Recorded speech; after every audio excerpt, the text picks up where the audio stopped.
Bonjour messieurs, bonjour mesdames. Je me présente, mon nom est Barbara Romanovic, je suis un nouveau professeur au Collège de France et c'est la première fois que je fais un cours, donc je ne suis pas encore tout à fait rodée, disons, vous m'excuserez si je ne fais pas les choses comme il faut du premier coup. Donc je vais vous faire un cours, mon cours de cet automne sera sur le noyau de la Terre.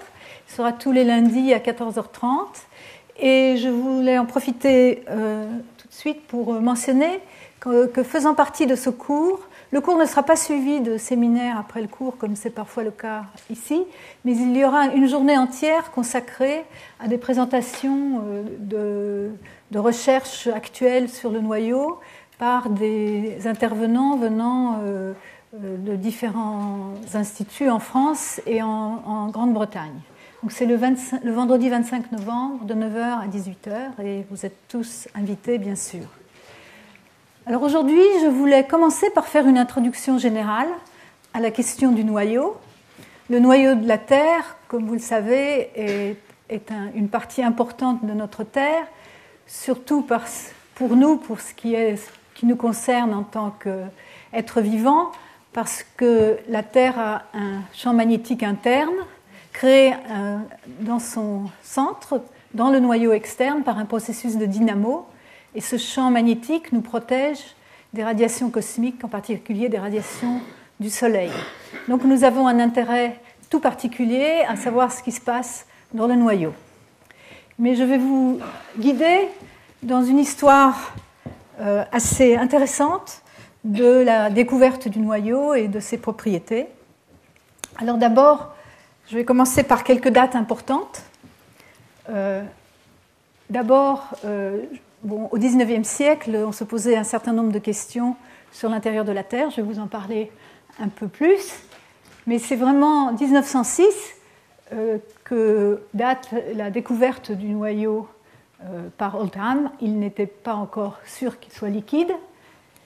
Donc les dates vraiment importantes, c'est 1906, la découverte du noyau, 1936, la découverte de la graine, de la partie centrale du noyau qui est solide.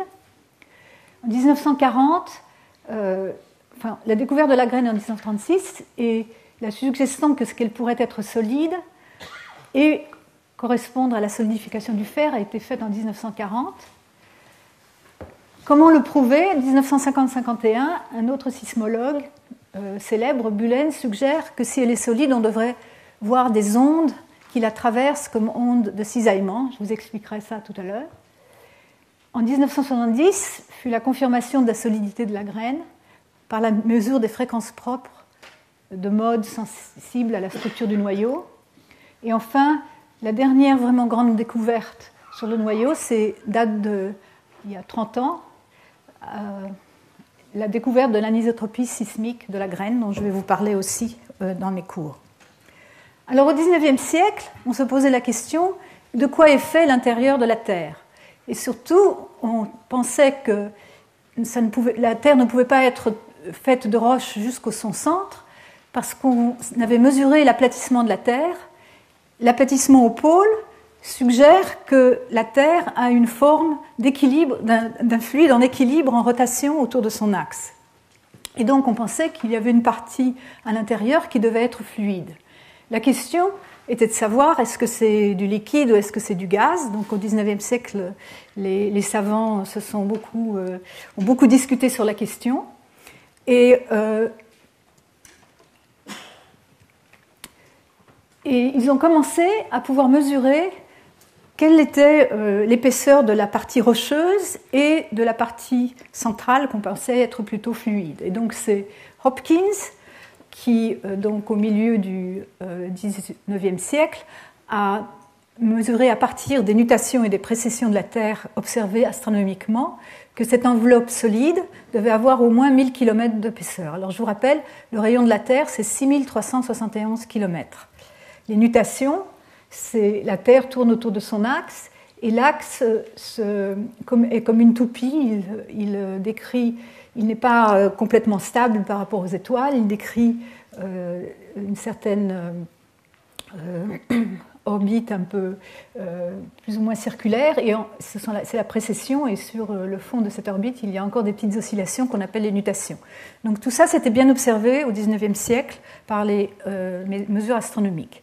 Puis Lord Kelvin, lui, que vous connaissez bien pour nombreux de ses travaux, il a estimé que l'épaisseur de l'enveloppe solide était de 2000 à 2500 km, qui est en fait, se rapproche déjà pas mal de la valeur réelle, qui est de 2900 km d'épaisseur.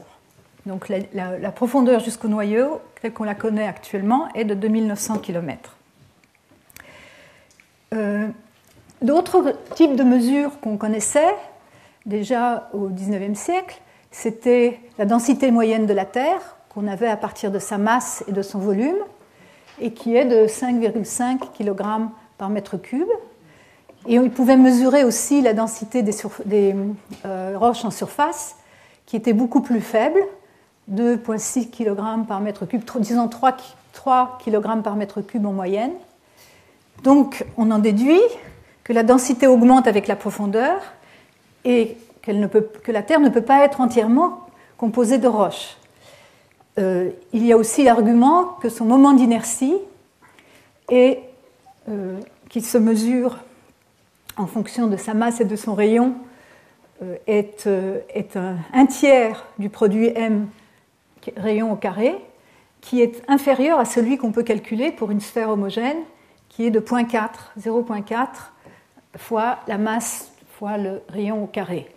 Donc ça implique aussi qu'il y a quelque chose de différent, une densité plus forte vers le centre. Pour comparer, le moment d'inertie de la Lune est de 0,39, qui se rapproche beaucoup d'un corps homogène.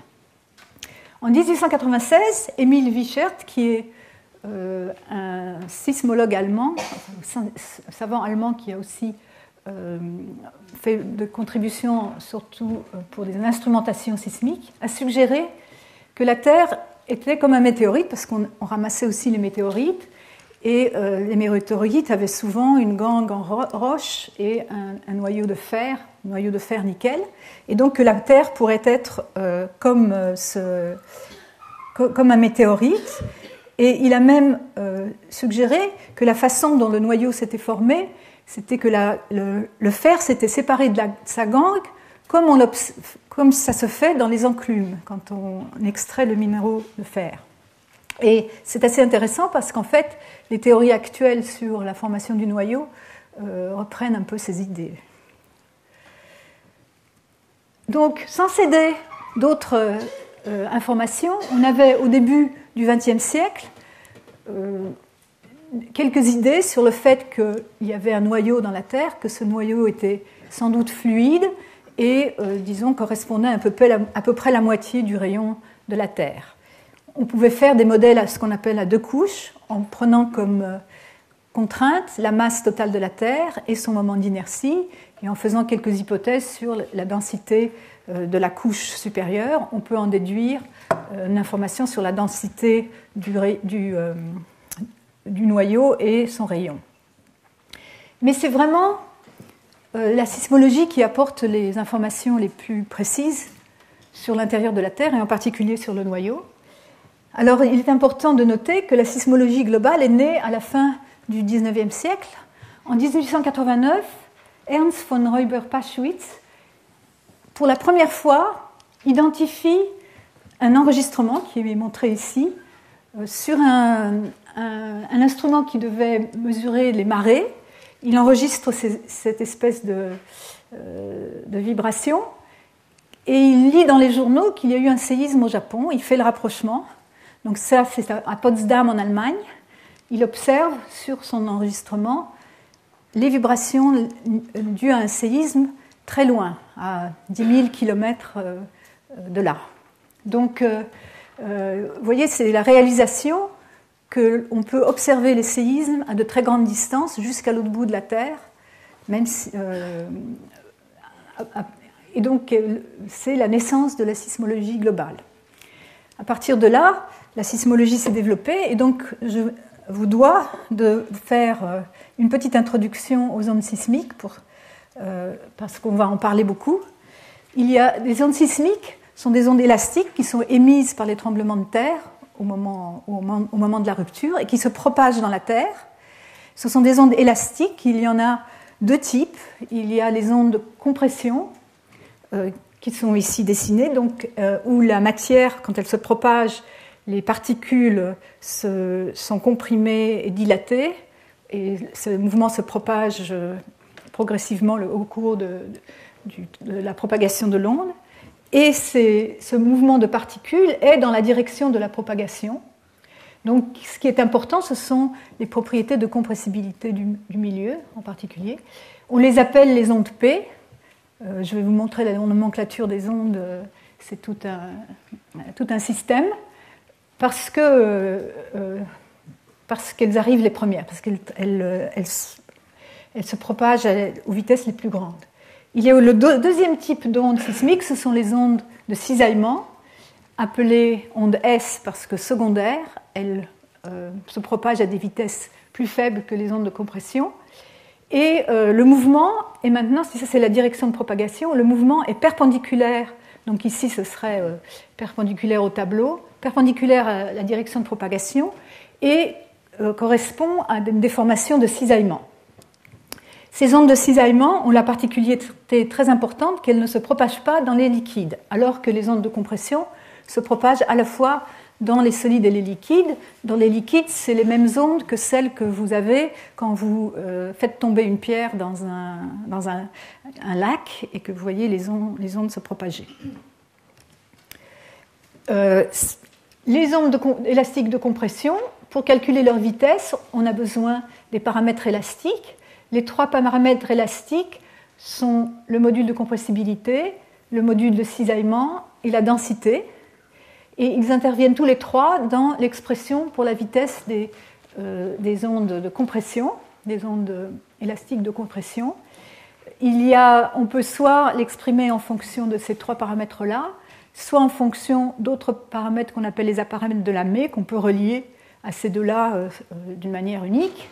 Et donc vous voyez que cette vitesse, le carré de la vitesse est proportionnel à ce terme qui dépend à la fois du module de compressibilité et du module de cisaillement, et inversement proportionnel à la densité.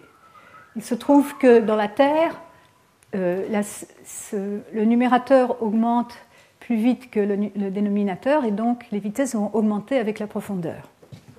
Les ondes de cisaillement, elles, ne dépendent que du module de cisaillement et de la densité, et leurs vitesses sont donc toujours inférieures à celles des ondes P. Ce qui est important, en particulier, donc ça c'est pour les séismes, quand il y a un fort séisme, l'onde P va arriver la première, l'onde S la seconde, et on a un petit intervalle de temps entre la P et la S, suivant la distance au séisme, et ça permet de développer des méthodes d'alerte rapide au séisme. C'est une propriété importante. Mais pour le noyau, c'est aussi important. Alors, les trajets des ondes dans la Terre, du fait des vitesses qui augmentent avec leur profondeur ici dans le manteau terrestre, les ondes vont progressivement devenir de moins en moins verticales et arrivent à une certaine profondeur où elles rebroussent chemin et repartent vers la surface. Et donc plus on mesure la distance ici en degrés d'arc, plus la distance est grande et plus l'onde va pénétrer en profondeur dans le manteau et donc va nous renseigner sur la structure interne de la Terre. Donc ça c'est pour le manteau. Un sismogramme, pour vous donner un exemple, ça c'est un sismogramme enregistré pour un séisme en Californie, le séisme de Loma Prieta 1989 à magnitude 7, enregistré en Finlande. On voit la succession des ondes, la P, la première onde qui arrive, ensuite la S, et ensuite toute une série d'autres arrivées d'énergie qu'on peut identifier par leur trajet à l'intérieur de la Terre. Alors par exemple, SS, c'est l'onde ici, où est-ce que ça commence? On la voit ici. SS donc commence ici.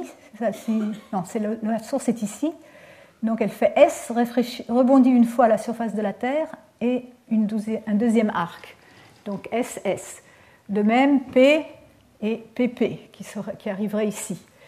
Donc ça, ce sont les ondes qu'on appelle les ondes de volume, et on va surtout s'intéresser à celles-ci pour ce qui est de l'étude de noyaux.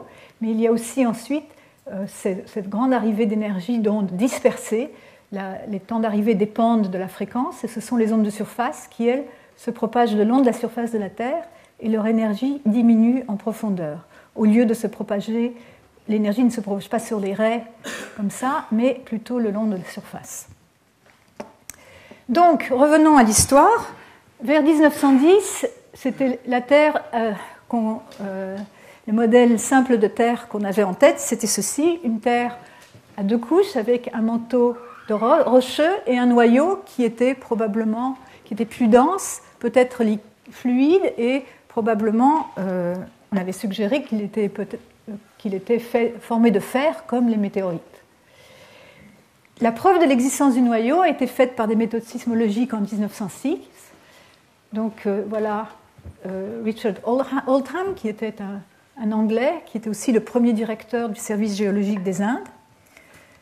Il mesurait les temps d'arrivée, les temps de propagation des ondes à partir de différentes sources sismiques à grande distance. Ici, vous voyez la distance en fonction exprimée en degrés d'arc sur la surface de la Terre. Donc 30 degrés, c'est à peu près 3000 km. Un degré d'arc, c'est environ 100-110 km. Ça dépend de la latitude. Et donc tous ces points, ce sont des points de mesure. Donc il mesurait les premières arrivées, donc ça, ce serait l'onde P. Et ensuite l'onde S. Mais il avait remarqué qu'à peu près 130 degrés de distance angulaire, il y avait d'une part un décrochement dans les ondes P qui tout à coup prenaient plus de temps pour arriver, donc elles étaient ralenties, elles passaient par une structure qui, souvenez-vous, quand plus la distance augmente, plus elles vont profond, donc très profond, elles rencontraient une structure différente. Et puis ici, je mets un point d'interrogation parce qu'il pensait que c'était aussi les ondes S qui étaient très retardées. En fait, ce ne sont pas les ondes S qu'il avait observées ici, mais à l'époque, c'était d'autres ondes de type S, mais pas les ondes directes S elles-mêmes. Mais il en avait déduit tout de même, avec ces mesures précises de la distance à partir de laquelle les ondes étaient retardées et les différentes vitesses, que la rayon du noyau était de l'ordre de 2600 km. Donc on se rapproche de la valeur moderne de 2900 km. Donc, au temps de Oldham, voici comment on dessinait les raies. Alors, vous vous souvenez, je vous ai montré que les raies, en fait, se courbaient parce que la vitesse augmente avec la profondeur, mais si on considère 2 couches homogènes, si la structure est homogène, les raies, donc les parcours d'énergie vont être des lignes droites. Et donc, il dessinait ainsi l'effet du noyau sur la propagation des ondes, et en particulier, il notait une zone d'ombre, ici, parce qu'il arrive une distance à partir de laquelle les ondes vont se réfracter dans le noyau et où elles ont une vitesse plus faible et elles vont plonger plus profondément. Et donc il y a un domaine de distance où on n'observera pas ces ondes. Et donc là, ça c'est une citation de son article, disant qu'il fallait encore travailler un peu pour connaître la taille du noyau et la vitesse des ondes dans ce noyau. Et il déduisait de tous ces calculs et ces dessins géométriques que le rayon du noyau n'était pas plus que une fraction de 40% du rayon total de la Terre. Alors, Gutenberg, c'est un élève de Wiechert dont j'ai déjà parlé. Il est originaire d'Allemagne et parti au GSA dans les années 30. Lui, il a contribué beaucoup à la sismologie. En 1913, à partir des enregistrements sismiques, à peu près la même méthode que ce que faisait Oldham, mais un peu plus précisément, il a calculé que la profondeur du noyau était de 2900 km, donc très très proche, à plus ou moins 5 km près de celle de la valeur actuelle, et la vitesse des ondes P, à la limite entre le manteau et le noyau, décroît de 13,15 km/s à 8,5 km/s. Ce sont des valeurs qui ne sont pas les valeurs modernes, mais elles sont quand même très proches, à 0,5 km/s près. La vitesse dans le manteau est un peu plus élevée que ce qu'il avait estimé et un peu plus faible dans le noyau. Alors voilà un peu son travail, tel qu'il a été raconté en 1960 dans un article posthume. Il regardait les tracés des raies dans des structures avec des couches et regardait l'effet d'une couche à faible vitesse, comme pouvait être le noyau, et donc avec sa zone d'ombre, où les ondes plongent d'abord un peu plus et pour ensuite revenir vers la surface, et donc avait remarqué que ce type de géométrie-là ressemblait beaucoup à ce qu'il voyait dans ces données sismiques. Et c'est ça qui l'a donc conduit à donner une valeur précise du rayon du noyau. Alors ensuite, donc, on sait maintenant que le noyau existe, on connaît son rayon approximatif. Je passe. Il y a un problème. Je vais essayer de tenir tranquille. Donc, il y avait la question de la liquidité du noyau qui restait à démontrer. Elle était, comme je l'ai dit au début, déjà suggérée depuis longtemps par l'amplitude des marées terrestres et la forme de la Terre. Et donc l'amplitude des marées terrestres qui était beaucoup plus importante que si la Terre était complètement solide jusqu'en son centre.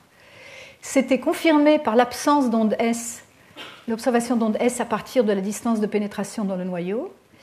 Et c'est Harold Jeffreys, un autre physicien et sismologue célèbre, qui en 1926, à partir de la combinaison de ces données sur les marées terrestres et l'observation des ondes de cisaillement, ou plutôt leur absence à partir du moment où on s'attendrait à les voir traverser le noyau, fournit la première preuve quantitative de l'absence de rigidité, parce que le liquide équivaut à l'absence de rigidité, au mu égale 0 dans l'expression des vitesses des ondes. Et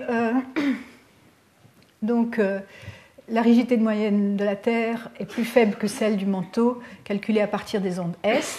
Voici un extrait de son article, donc, où il dit que si on considère le modèle de densité que l'on connaissait à peu près donc, en deux couches dans la Terre, le centre du noyau doit être pratiquement... il doit pratiquement pas y avoir de rigidité dans le centre de la Terre. Donc là-dessus, donc noyau liquide, mais quelle est sa composition? C'est Francis Birch, un physicien des matériaux américain, qui a travaillé aux hautes pressions et températures, fait des calculs et des expériences à haute température et haute pression.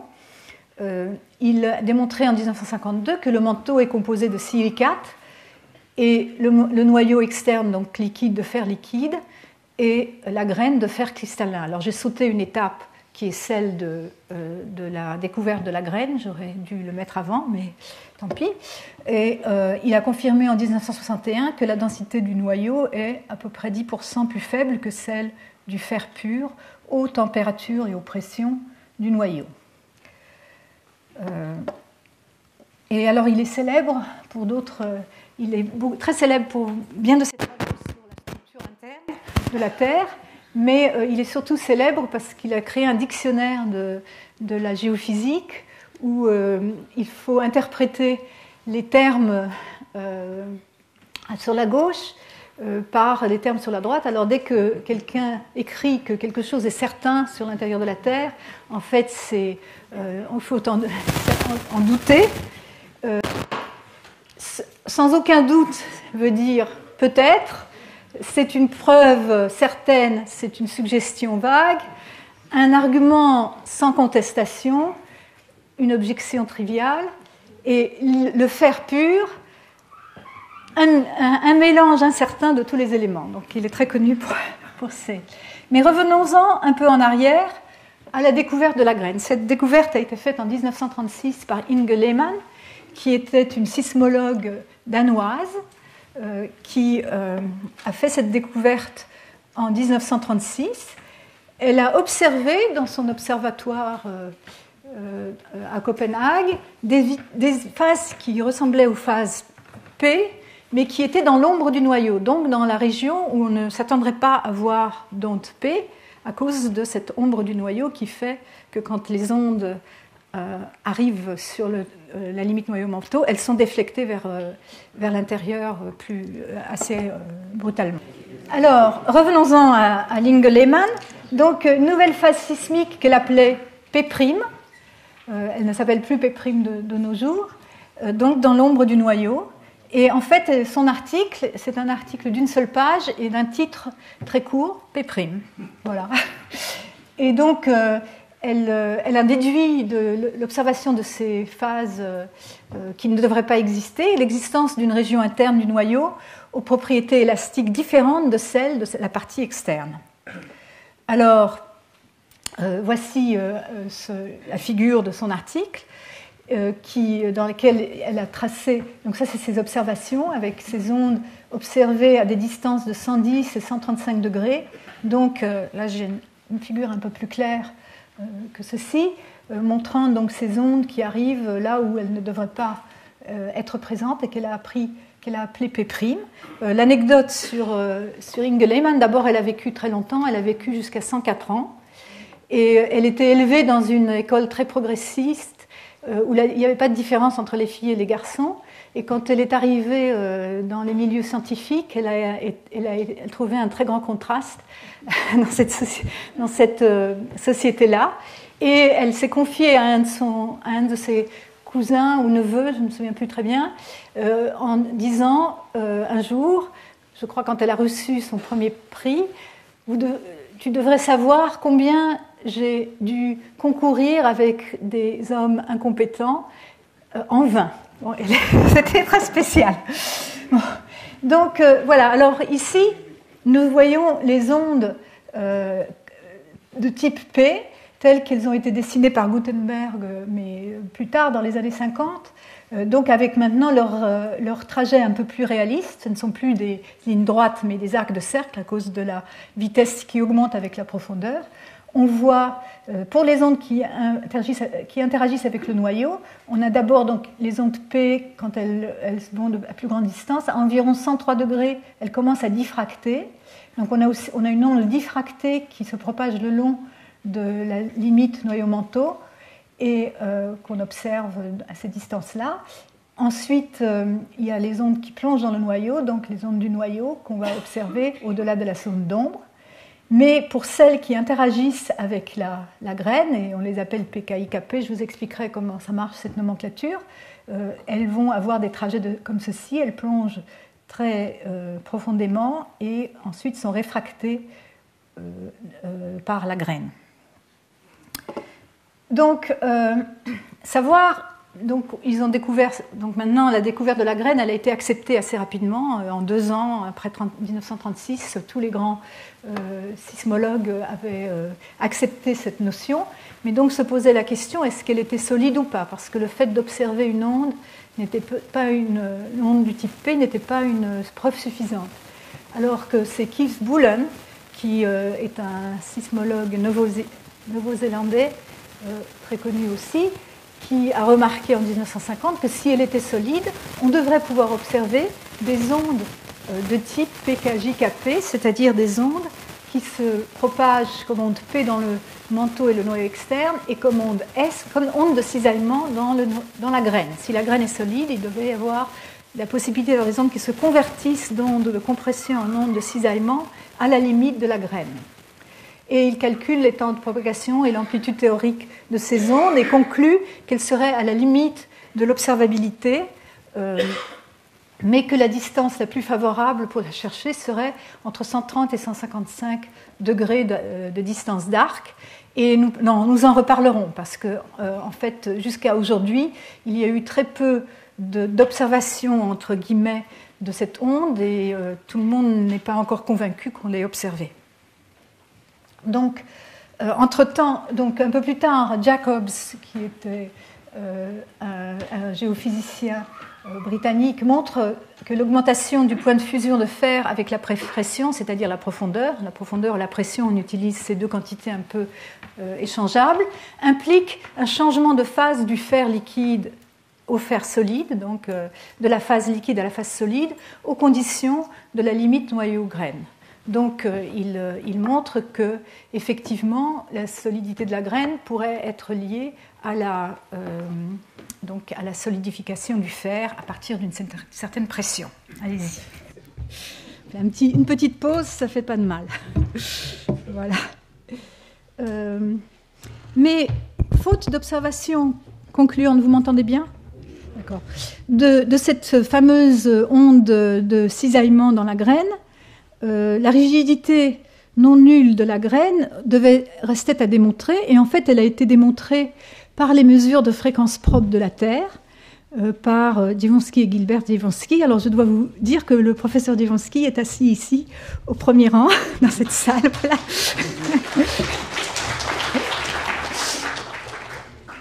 Il nous rend visite en ce moment. Donc, il faut que je vous fasse une petite introduction au mode propre de la Terre. Alors, nous avons vu que les ondes de volume sont des ondes, en fait, à relativement courte période, ça je ne vous l'ai pas dit, mais leur période de vibration est de l'ordre d'1 seconde pour les ondes P, de 10 secondes pour les ondes S. Mais les ondes de surface, celles qui se propagent autour de la Terre, comme ceci, donc de la source à la station, et elles font plusieurs tours dans tous les sens, elles ont en général un contenu fréquentiel plus longue période, donc des périodes allant de 30 secondes jusqu'à la période du mode fondamental de la Terre qui est de 54 minutes environ. Et ça, c'est un enregistrement longue période, donc ici sur plusieurs heures, en fait sur 14 heures. Et vous voyez ces arrivées d'énergie successives. Ce sont ces ondes de surface, qu'on appelle ondes du manteau, parce qu'elles sont sensibles à la structure du manteau, qui vont directement de la source à la station, c'est le train R1. Ensuite, celle qui fait le tour par l'autre côté arrive plus tard, bien sûr, puisqu'elle a un trajet à parcourir plus long, c'est l'onde R2. Ensuite, R3 va dans le même sens que R1, mais fait un tour de plus de la Terre, etc., etc. Et donc, en fonction du temps, l'énergie se diminue pour deux raisons. La première, c'est simplement une propriété. C'est quoi ça ? C'est le champ de la Terre, peut-être. Donc ça s'atténue pour deux raisons. D'abord, la dispersion géométrique, la Terre étant sphérique, l'énergie se propage dans toutes les directions, et donc le long d'un trajet entre la source et la station, vous allez avoir de moins en moins d'énergie. Et aussi parce que la Terre n'est pas complètement élastique, il y a des pertes d'énergie anélastiques dans son intérieur. Ça fournit aussi des informations. Voilà. Mais quand on prend donc un enregistrement comme ça de 14 heures ou de 24 heures ou même de 80 heures et qu'on passe dans l'espace des fréquences, donc on fait une transformée de Fourier pour avoir l'enregistrement dans l'espace des fréquences, on observe des pics à des fréquences très particulières. Donc ici, c'est un spectre d'amplitude pour un très gros séisme, magnitude 8.2 qui a eu lieu en Bolivie et observé en Californie. Et vous voyez, c'est une partie du spectre, parce que le spectre continue à des fréquences plus hautes, mais ici, entre 0 et 2 millihertz, vous voyez des pics apparaître à des fréquences qui sont des fréquences très particulières, très caractéristiques de la Terre. C'est comme une cloche qui a un son très particulier, qui dépend du matériau dont elle est construite, de sa forme et de sa taille. Et donc, ces pics, une fois qu'on a connu un peu mieux la structure de la Terre, cette structure moyenne en pelure d'oignon, on a pu faire ces modèles et associer ces pics, ces fréquences à des pics particuliers, à des modes de vibration propres particulières. Donc, ce sont les ondes stationnaires, des ondes sur lesquelles des modes de vibration de la Terre très longtemps après l'occurrence d'un séisme. Et donc, ils ont une nomenclature assez compliquée, mais très, très bien définie. Ça, c'est un spectre sur plus de fréquences. Vous voyez apparaître de plus en plus de lignes. Ce sont les modes fondamentaux. S, c'est la façon dont on les appelle. S, c'est pour sphéroïdal. Et ensuite, il y a deux indices. 0, parce que c'est le mode fondamental. 0, ça montre le nombre de nœuds qu'a le mode, le mouvement du mode, le déplacement en fonction de la profondeur. Et l'autre indice, c'est l'indice angulaire qui montre le nœud sur la surface, dans la direction horizontale. Et quand on regarde en particulier donc à très basse fréquence, ce sont les modes les plus graves. Donc le mode le plus grave, qui est de 54 minutes, il correspond à des mouvements de la Terre, comme ça, on l'appelle le mode de rugby. Donc la Terre fait ça, comme ça, tout entière. Ensuite, le suivant, correspond à des vibrations avec des nœuds avec 3 nœuds. Il y a aussi des modes radiaux qui correspondent uniquement à des dilatations et des compressions de toute la Terre. Et donc, voilà leur nomenclature. Et ensuite, il y a des modes, ça c'est des modes sphéroïdaux, mais il y a aussi les modes de cisaillement, correspondent au mouvement de cisaillement, les modes de toroïdaux qui s'appellent T, qu'on ne devrait pas observer sur cet enregistrement-là, qui est un enregistrement vertical. Bon, je n'entre pas trop dans les détails, mais celui-ci correspondrait à un mouvement de torsion des 2 hémisphères de la Terre. Nous, pour le noyau, on s'occupera uniquement des modes sphéroïdaux, puisque les modes toroïdaux n'ont pas comme les ondes de cisaillement n'ont pas d'énergie dans les liquides, et donc ne nous intéresseront pas. Alors, l'intérêt des modes, donc, c'est qu'ils nous renseignent sur la structure interne de la Terre, et ce qu'on représente ici, c'est chacun voit la Terre d'une certaine manière. Il est sensible à une certaine bande de profondeur à l'intérieur de la Terre. Alors ici, on a, en fonction de la profondeur, vous avez la surface, la discontinuité 660 km, qui est une discontinuité majeure de structure qui sépare le manteau supérieur du manteau inférieur. CMB, il faudra vous habituer à ce terme, c'est Core Mantle Boundary en anglais, donc la limite noyau-manteau. Pour ceux qui connaissent l'astronomie, ça n'est pas la même signification qu'en astronomie. Et donc, ce qu'on représente ici, c'est la sensibilité de chacun de ces modes à différents paramètres, les 3 paramètres élastiques en fonction de la profondeur.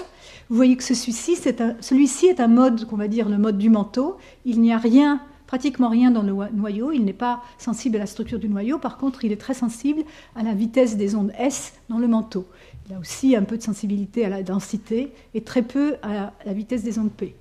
Par contre, il y a d'autres types de modes, comme celui-ci, 6S3, qui lui est aussi sensible donc, à une grande sensibilité dans le noyau externe, à la vitesse des ondes P dans le noyau externe, mais aussi à la densité et, de manière intéressante, à la vitesse de cisaillement dans la graine. Donc ici, c'est la limite noyau externe, noyau graine que je n'ai pas indiqué, mais elle est là.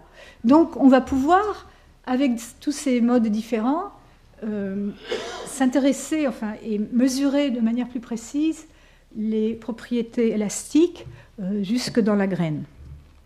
Ça, c'est d'autres modes du noyau. Vous voyez, chacun a... Donc, c'est une représentation un peu différente, mais c'est la même chose. Vitesse de compression, vitesse de cisaillement et densité. Chacun a une forme différente. Donc, quand on fait l'ensemble, on va pouvoir localiser la sensibilité et distinguer les propriétés de différentes parties du noyau et du manteau. Et donc, en 1971, Dziwonski et Gilbert ont prouvé ont donné la première preuve vraiment sûre de la solidité de la graine, c'est-à-dire du fait que la rigidité n'était pas nulle, en mesurant les fréquences propres de 2 familles de modes, 2 groupes de modes. Un groupe de modes qui, vous voyez ici, ce sont des modes radiaux, donc ceux qui font comme ça, donc juste des dilatations et des compressions de la Terre, et qui sont sensibles aux modules de compression, mais essentiellement au modèle de compression, et les modes qui sont ici dans le groupe 2, qui sont indiqués par donc des couleurs rouges, et qui, eux, sont sensibles au module de cisaillement dans la graine, si la graine est solide. Et ils ont montré, en regardant différents modèles avec une graine liquide, contrastant les modèles de graines liquides et les modèles de graines solides, ce sont les périodes observées, donc mesurées de ces modes, qu'il ne pouvait, disons, obtenir un modèle qui vérifie les périodes d'observation et qui soit aussi raisonnable au point de vue de la structure en densité qu'avec une graine solide. En particulier, si la graine était fluide, ça obligerait à avoir un modèle de densité très différent et un modèle de densité où la densité serait plus grande dans le noyau externe, juste au-dessus de la limite noyau externe graine, donc plus grande là au-dessus qu'au-dessous, ce qui n'est pas physique puisque dynamiquement on ne peut pas supporter des densités plus fortes au-dessus et plus faibles en dessous. Le noyau se renverserait pour avoir toujours des densités plus fortes vers l'intérieur. Donc voilà, ils ont estimé la vitesse des ondes S dans la graine d'environ 3,5 km par seconde, qui est à peu près la vitesse actuelle. Et donc là, je saute assez rapidement à un modèle plus récent. Ceci, c'est donc en fonction... donc ici, c'est le rayon de la Terre, ici 6371 km. Il me manque quelque chose ici que j'avais voulu couvrir, cette échelle pas très facile à comprendre. Et si vous avez la densité, la vitesse des ondes P et la vitesse des ondes S, donc en fonction du rayon, 0 à la surface. Donc à partir de la surface, voyons d'abord la vitesse des ondes S en bleu, elle augmente avec la profondeur, avec quelques petits sauts qui correspondent aux discontinuités du manteau supérieur. Et brusquement, elle va à 0 dans le manteau extérieur et de nouveau environ 3,5 dans la graine. La vitesse des ondes P, qui est supérieure à celle des S partout, elle augmente aussi avec la profondeur dans le manteau et à la limite noyau-manteau, elle diminue, mais seulement un peu, considérablement, mais pas complètement. Et la densité, au contraire, quand on arrive à la limite noyau-manteau, elle augmente, ce qui correspond bien à quoi on s'attend quand on passe de silicate à du fer.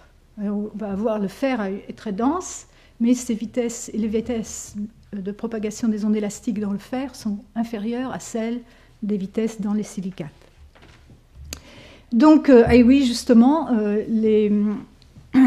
ensuite, donc, on s'est intéressé, comme je vous l'ai dit, surtout le travail de Birch au départ, pour savoir de quoi était composé le noyau.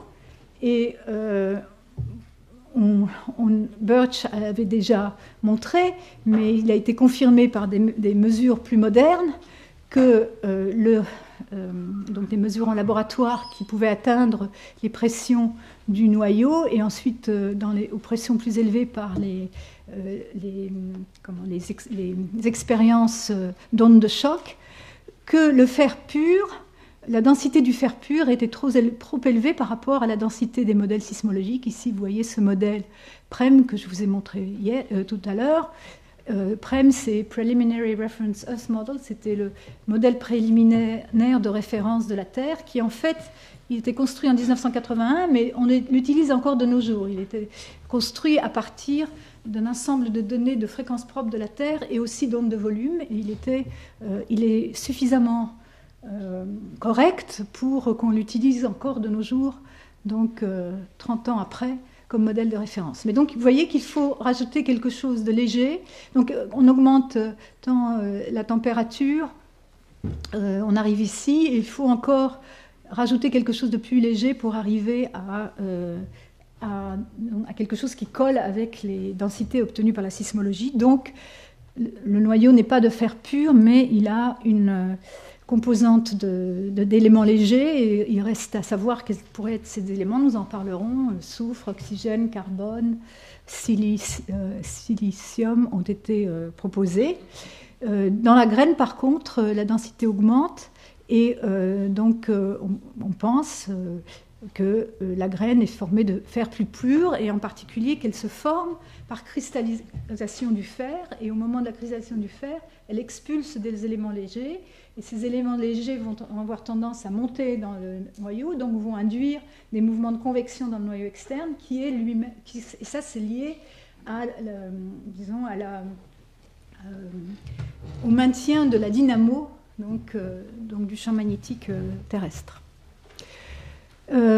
Alors, bon, je vous disais que il y a deux modèles actuellement qu'on utilise, deux modèles sismiques de référence pour étudier le noyau. C'est le modèle PREM, et puis un autre modèle qui est AK-135, construit par Kenneth et al. En 1995. Ce modèle-là a été construit uniquement à partir des ondes de volume, et c'est le meilleur modèle pour les ondes de volume dans le noyau.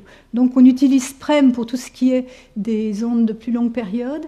Par contre, AK-135 est en particulier juste au-dessus de la limite entre le noyau externe et la graine, à cette interface qu'on appelle l'ICB, Inner Core Boundary, donc il y a la Core Mantle Boundary, ICB, je vais utiliser ces notations assez souvent. Vous voyez que le gradient du PREM est assez différent du gradient de ces autres modèles, en particulier AK-135, qui donne des meilleurs résultats de prédiction des temps de propagation des ondes du noyau.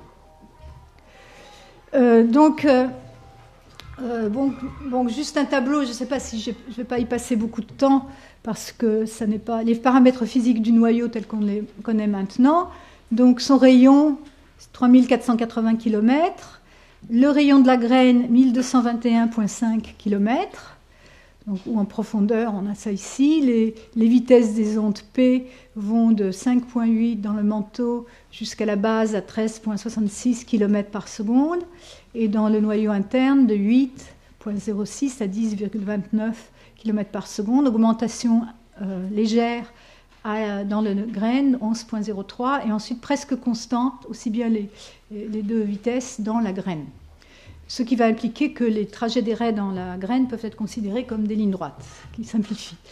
La vitesse des ondes des S de 3,2 à 7,3, rien dans le liquide, et ensuite 3,5 à 3,7 dans la graine. La densité, voilà, ça va jusqu'à 13 au centre de la Terre. Ça commence à 2,6 à 3. Les pressions dans la Terre, c'est intéressant de savoir, on les mesure en gigapascal, que la limite noyau-manteau est à 140 gigapascal, la limite entre le noyau externe et la graine 330, et au centre de la Terre 360 gigapascal. Les températures, on en parlera beaucoup, sont les moins bien contraintes, parce qu'en particulier, on a du mal à contraindre la température de fusion du fer, on en reparlera, et puis aussi la composition du noyau n'est pas complètement connue. Et puis l'ellipticité, on connaît l'ellipticité de la Terre, extérieure de la Terre, c'est 1/300e, et par contre la graine a beaucoup moins d'ellipticité, elle est beaucoup plus ronde. Donc maintenant, pour le temps qui me reste, je voudrais un peu faire le tour des outils qu'on a, des outils sismologiques pour étudier l'intérieur de la Terre, et je vais surtout vous parler des ondes de volume aujourd'hui. Donc encore une fois, les trajets des raies, donc les ondes P dans le manteau, qui après, à partir de 98 degrés, diffractent. Et ensuite, on a une zone d'ombre et les ondes qui vont plongent dans le noyau et ressortent à plus grande distance. Et ensuite, ces ondes qui vont soit se réfléchir, parce qu'il y a aussi des ondes réfléchies sur la graine, soit se réfracter, et qu'on observe jusqu'aux antipodes. Donc ça donne, on peut en déduire des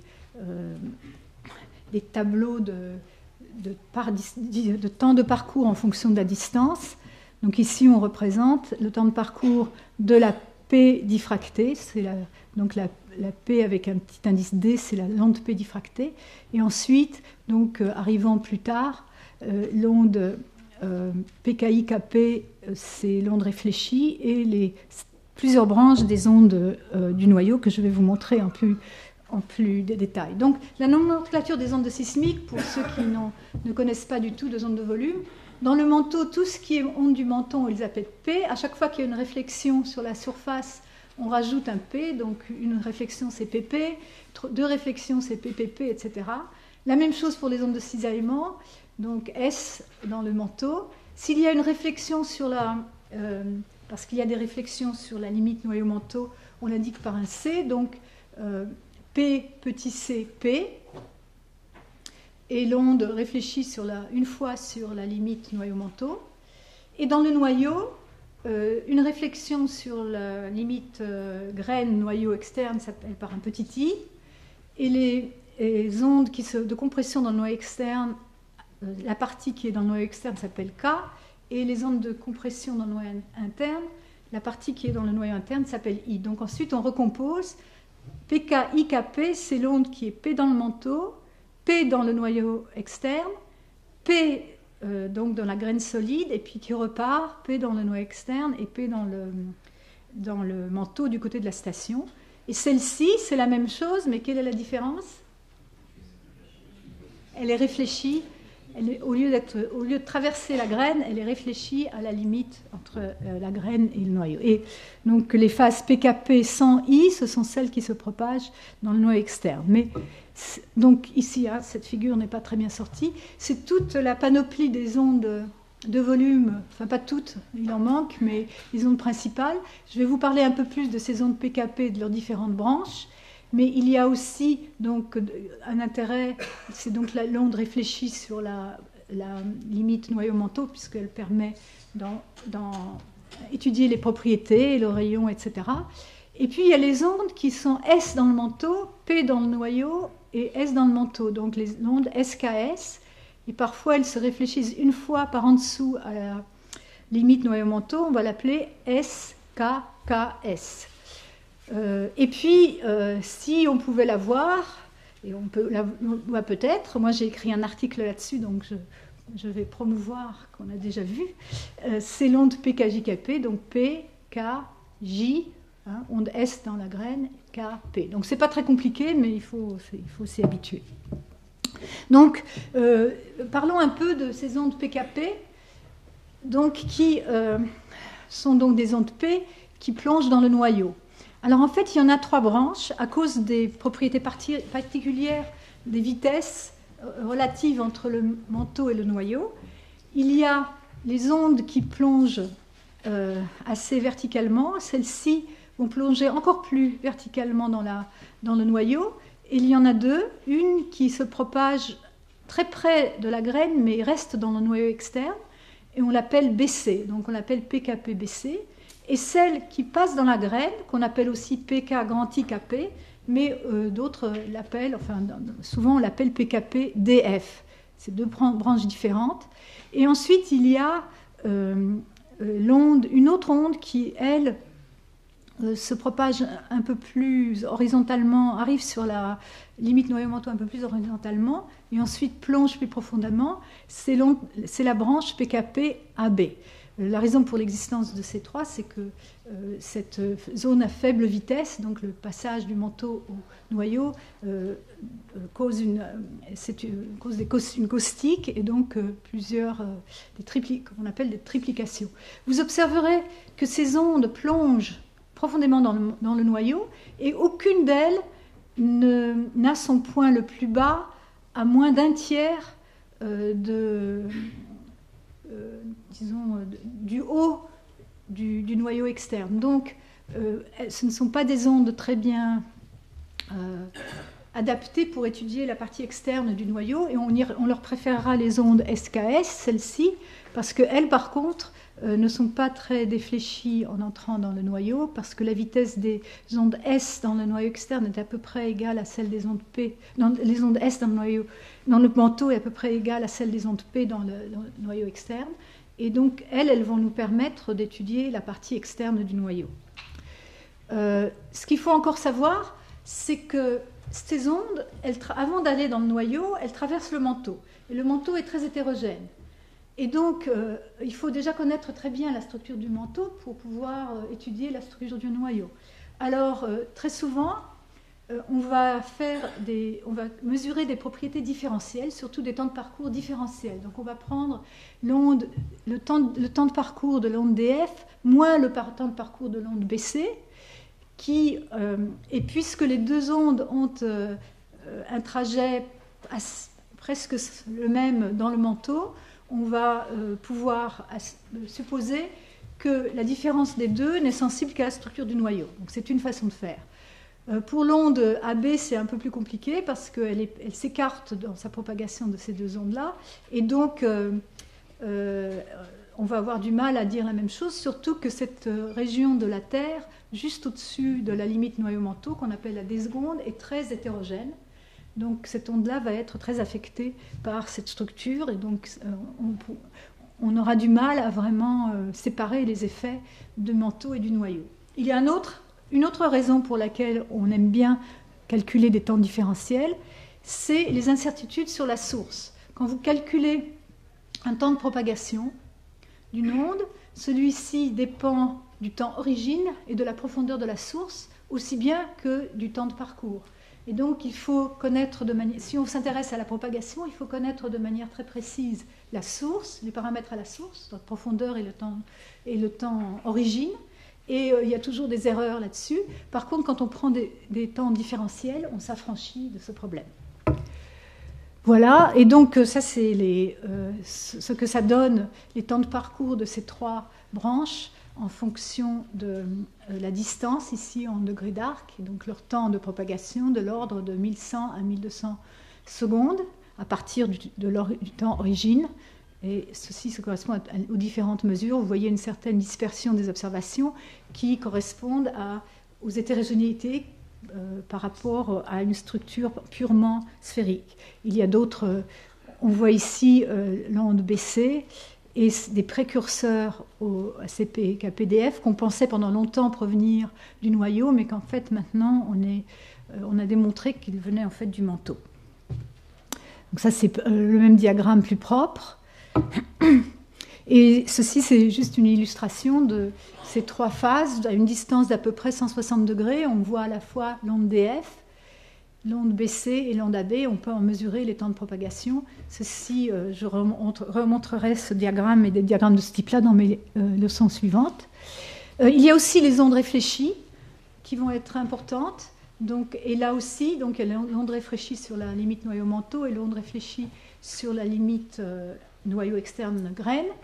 Et on va aussi essayer de s'affranchir de tous ces problèmes de structure du manteau en calculant des temps différentiels et aussi des rapports d'amplitude. On reverra ça. Ceci, c'est un type d'onde un peu particulier. C'est une onde qui est entrée dans le noyau, mais qui s'est réfléchie de nombreuses fois, comme dans une galerie dans le noyau externe. C'est donc une onde P, KKKKP, on compte le nombre de branches, et celles qui ont été le plus observées, c'est P4KP et P7KP. Ce sont des ondes qui arrivent assez tard dans le sismogramme, qu'il faut extraire en faisant des filtrages à haute fréquence, sont assez haute fréquence, et assez mystérieuses au point de vue de la raison pour laquelle on les observe parfois, et parfois on ne les observe pas. C'est curieux. Donc, très rapidement, puisque l'heure va se terminer, il y a en plus des ondes de volume, nous allons utiliser des informations contenues dans les modes propres. Alors, très rapidement, les modes propres sont intéressants parce qu'ils contiennent, en plus des informations sur les vitesses élastiques, ils contiennent l'information directe sur la densité et l'information sur la structure en cisaillement dans la graine, faute d'observation abondante de cette onde S de volume dans la graine. Et nous donne aussi accès aux basses fréquences. Donc en comparant avec les ondes de volume qui sont à courte période ou haute fréquence et les basses fréquences, on peut avoir une idée de la dépendance fréquentielle des vitesses qui nous enseigne aussi sur certaines propriétés de la matière. Ils ont des inconvénients. Leur énergie est concentrée dans le noyau externe et la partie externe de la graine. Le mouvement doit être nul au centre de la Terre. Et il faut des très forts séismes pour les observer. Pendant longtemps, on avait assez peu de données. Les dernières années nous ont fourni, malheureusement bien sûr pour les gens affectés, de nombreuses données de ce genre de mode. Ensuite, il va falloir associer à ces données sismologiques des données sur la physique des matériaux à haute pression et à haute température. Actuellement, on atteint des pressions un peu plus de 200 gigapascales. qui, expérimentalement, donc dans les presses à enclume de diamant. Il y a quelques problèmes aussi pour mesurer les températures précisément, mais pour aller à plus haute pression, on doit utiliser des méthodes par onde de choc, qui sont des méthodes instantanées, qui ne mesurent pas l'état d'équilibre, donc ça peut poser quelques problèmes. Et on a du mal aussi à estimer de manière précise la température. Donc l'expérimentation est très utile, mais il y a encore quelques problèmes, nous en parlerons assez abondamment. Et il y a maintenant, depuis un certain nombre d'années, des calculs théoriques sont possibles, donc c'est des calculs ab initio, des calculs des propriétés élastiques et de l'équation d'état des minéraux en fonction de la pression et la température. Et donc ces calculs sont très précis, mais obligent à certaines approximations parce que c'est des calculs numériques extrêmement lourds. Et donc les résultats, dans une certaine mesure, dépendent des approximations faites. Quelques questions d'actualité pour terminer. Quels sont les éléments majoritaires légers dans le noyau, par exemple, une question qui est toujours débattue. Donc on va s'intéresser à un certain nombre de questions, mais j'y reviendrai, je n'ai pas besoin de parler de ça maintenant, et certaines questions importantes sur la structure et composition de la graine. Mon cours suivant sera sur la dernière découverte et ses développements, qui est l'anisotropie de la graine. Donc voilà, ce sont des références que je mettrai sur le site web sur le cours d'aujourd'hui, et je vous remercie.